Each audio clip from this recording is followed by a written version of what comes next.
Disclaimer. I'm not talking shit about Juice WRLD's music, his talent, or his freestyle ability. I'm specifically talking about Grade A and how badly they've managed this man's music. If you couldn't already tell, I'm a huge Juice fan and I've been listening to his music since like 6th or 7th grade. I'm just only here to shit on his last album. Well, quote unquote, we don't know if it's gonna be his last album. Definitely not though. His record label could literally just use his vault for the next like 20 years if they wanted to, and farm as much money as they possibly can, because let's be honest, that's the only reason they would do it. I guess as a fan, I shouldn't complain that much that new Juice music is getting released, but in terms of legacy, I feel like it should have ended after LND. Whether the artist is dead or alive, or even wanted that music to come out in the first place, I mean, they're just gonna be hammering him down just for a quick buck. Which obviously sucks, because if you listen to Fighting Demons versus something like Death Race for Love, you can tell that Juice had a real ear to what he would consider unreleased and what he would actually put out. But without further ado, it's time to talk shit about Juice WRLD's latest album.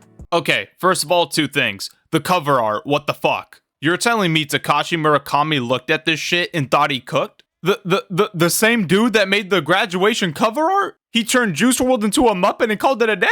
The fans did in fact not love it. They hated it. It got torn apart online everywhere. You know the album cover's bad when I don't even decide to use it in the thumbnail. Instead I use a fan-made one. That looks miles better than the official. Okay, number two, I actually don't mind the fact that they try to make the album sound like you're actually sitting front row at a Juice WRLD concert, since that is something that we're never going to be able to experience again. So them going out of their way to make the songs transition to reclaim that concert feel is something I can appreciate a lot.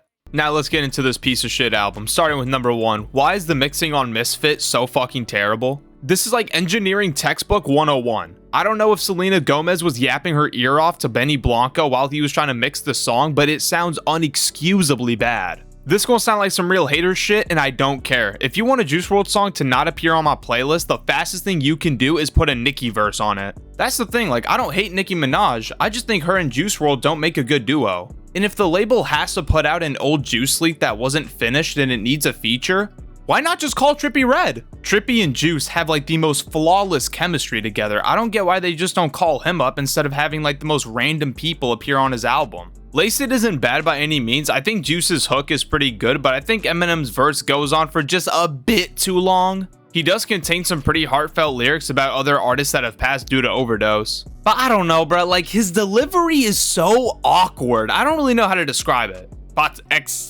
and then again, it's like, I feel like I've been hearing that for the past like 15 years. But thankfully we do get a pretty good 5-song lineup with Cuffed, Empty Out Your Pockets, KTM Drip, Love Letter, and Condone It. Not gonna lie, I was pretty surprised when they put the hard R in the KTM Drip song. I was for certain they were gonna censor that shit, but he is the same man that made Bandit, so they just let him be, thankfully. I gotta hand it to Leroy. That shit could make a brother cry. The way he was singing on Goodbye. It was placed right at the halfway mark of the album, and Leroy's just singing his heart out. It is a very emotional farewell.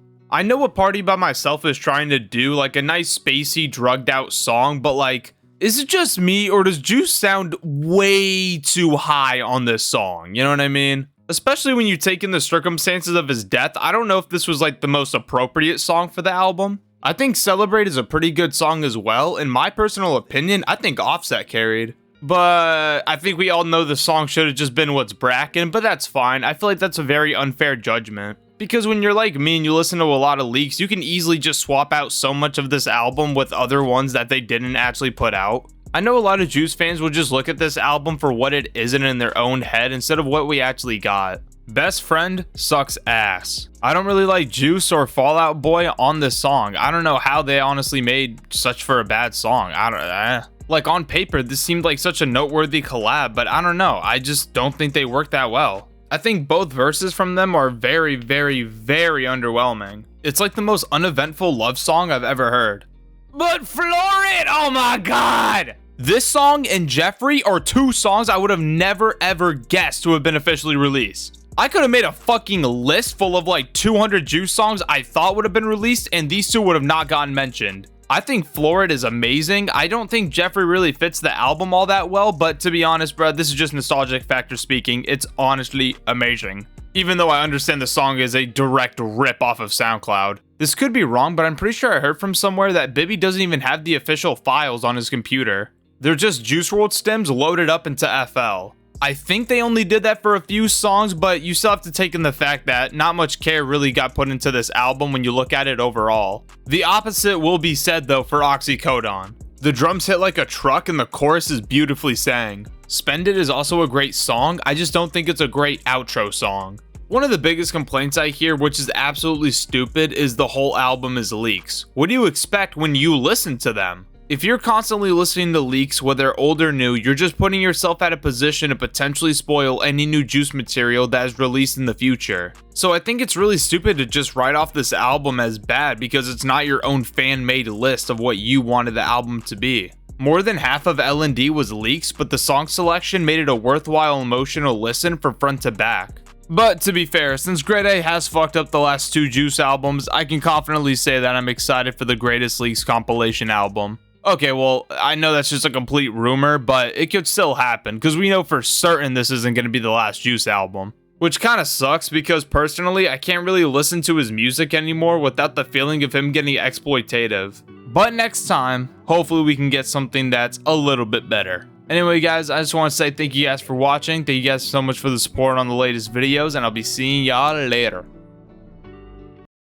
Okay, last thing, what the fuck did they do to my dog Juice WRLD, bruh? French Montana? French Montana has been getting carried by Feature since 2007. I think he is laughably bad. But yeah, no, this is easily like the worst Juice song I've probably heard. Somehow Suga from BTS sounds better than French Montana. And I don't even know what Suga be saying because he speaks Korean. I don't know how he got his grubby little fucking hands on something to prove, but you know what? It's only downhill from here.